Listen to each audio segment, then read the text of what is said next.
kuonekana mapema. Mapema huwa saa ngapi? Hakika leo tuna furaha. Sio jambo rahisi. Hii mambo imeshinda watu wengi sana. Na tumefurahi madam, tuko pamoja na wewe kwa hali na mali. Unajua watoto kama hao husaulika sana katika jamii. Lakini umepeana mfano mwema.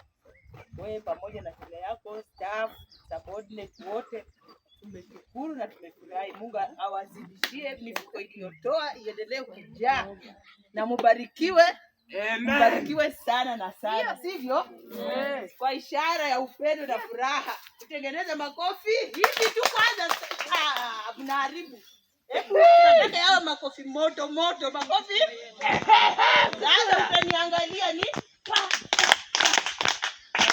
unapatisha mguu, si ndio? Haya, 1 2 1 2 mwisho. Karibuni sana.